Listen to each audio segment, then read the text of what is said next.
Tonight, a community meeting in Dandridge for the public to ask questions about the debris cleanup on Douglas Lake.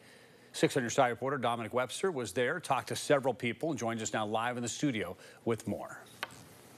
Don, dozens of people came to the Field of Dreams Activity Center in Dandridge to figure out what some government agencies are doing to help clean up Douglas Lake following Hurricane Helene. Questions ranged from how long the cleanup was going to take to will there be any tests done to check the quality of the water in the lake. I spoke with several people from Dandridge and members from TVA and TDEC about their thoughts on the meeting, the cleanup process, and how soon the lake will return to normal.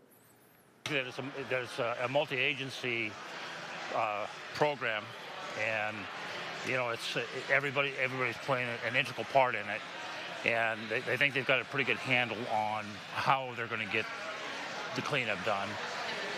They don't really have a time frame yet. The Tennessee Department of Environment and Conservation is working alongside TVA, TWRA, and TEMA to help clean the lake up. We are told the water is still not safe to be in. TDEC has issued a water contact advisory. We have started sampling water on the Pigeon.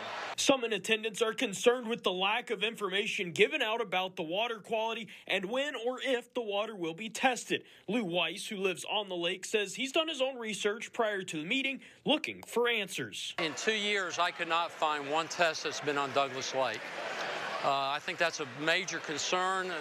Since there's flooding, we don't know what's in this lake, what carcinogens, pesticides, just chemicals, waste, everything. I just hope everything is okay. We don't want, to think the worst, but we need to know. We need answers. The removal process for the debris that was captured by the 4,000-foot boom that stretched across the lake has begun. TVA is hoping to have the lake clear of debris by summer. We anticipate the duration to be somewhere between 4 to 8 months, leaning towards more of a 6-month evolution.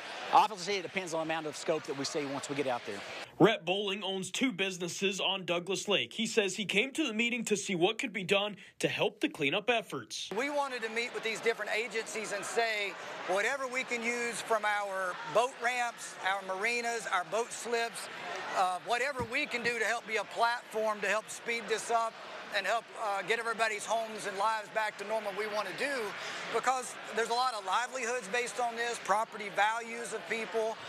So there's a lot going on, and a lot that the town of Dandridge depends on. Some of those in attendance saying it was good to hear from all the agencies involved. I was very impressed with each agency explaining what their role was, and if they didn't have an answer to one of our questions, they were able to point us to the next agency to ask that question. All right. Water quality was the #1 issue people were concerned about. TDEC telling me there's currently no timetable for testing to be done on Douglas Lake. However, there is a plan that has yet to be finalized. Don?